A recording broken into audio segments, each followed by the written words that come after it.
Unless a person addicted, for example, to his wife, will see all other men as threats. A person addicted to his job, in his professional standing, will see all other professionals working next to him as threats to his position. A person addicted to his appearance will see other people who take care of their appearance and are addicted to their appearance as threats, because if they are more beautiful or more handsome than me, I may lose my place in others' eyes. A person addicted to being affirmed through his intelligence may feel the need to compete continuously with others around him who are also intelligent, and continually getting into arguments, not because he really doesn't agree with the other, but he wants to prove that I am more intelligent, because only then am I worthy and acceptable, you see. So these addictions cause us to lose tremendous quantities of our life energy on the one hand, and secondly, they don't allow us to have harmonious relationships with all the people in our lives, because we break them down into these two categories of persons. So an addiction is a belief. As we're looking for addictions now, addictions are rather states which are created by the belief that I must have this. Because if I don't have this, I will not be able to feel this: security, pleasure, happiness, self-worth.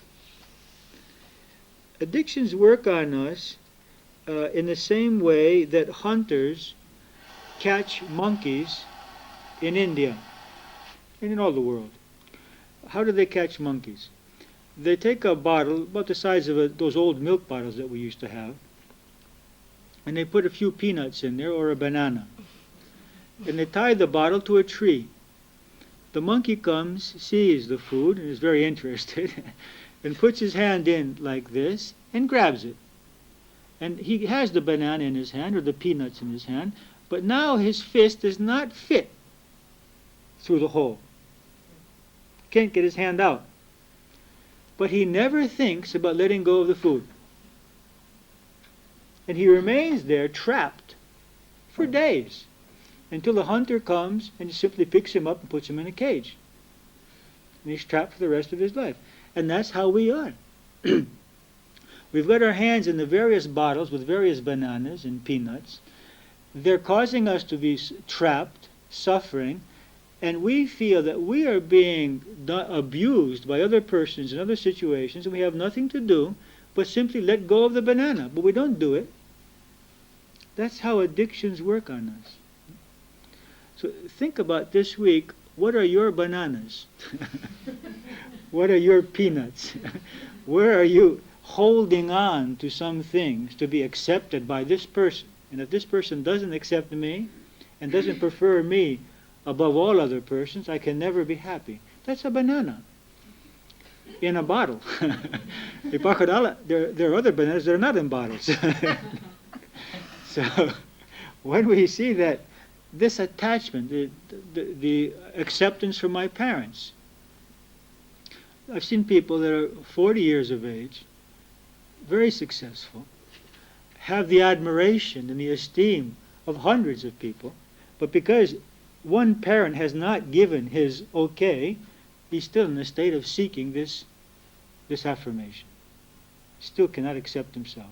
Still must prove himself. That's a banana.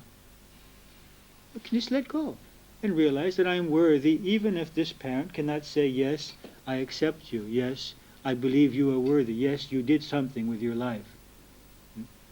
So we have that choice in the case of each addiction, we can keep on holding on and saying, I must have this affirmation, I must have this source of security, I must have this pleasure, even though it's destroying my health, destroying my happiness, causing me to not proceed and create that which I have come to create in my life, or to let go.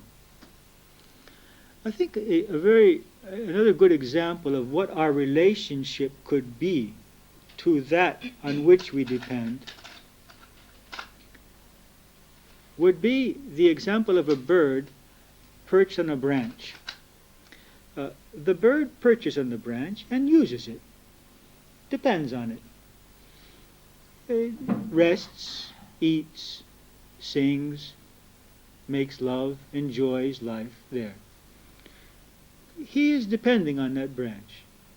When the branch, there comes a huge wind, a very strong wind, and that branch is in danger of breaking and disappearing from under him, does the bird fear? No. Because the bird knows two things. First of all, he knows there are other branches. And secondly, he knows that he can fly on his own. That he doesn't need the branch. That he can use the branch, he can rest on the branch, enjoy the branch, as long as it exists, but he does not need the branch. He can be okay without the branch, and there are also other branches. So this should be our relationship. We're not saying don't have a spouse, don't have a car, don't have a job, don't have anything. We must live in the world. The world is our school.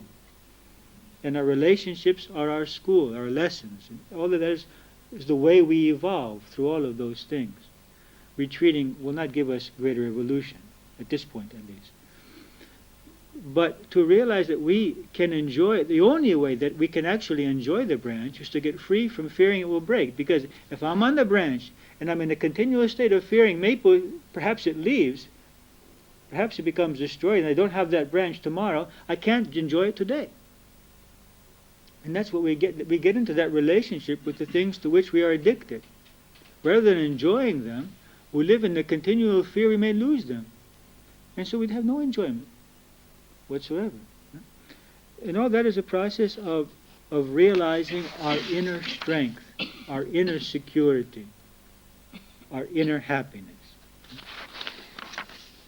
So what I would like you to do today and for next week is to begin to make a list of your addictions and to see, and you decide on one or two addictions for next week that you would like to begin to transcend, would like to begin to transform into preferences.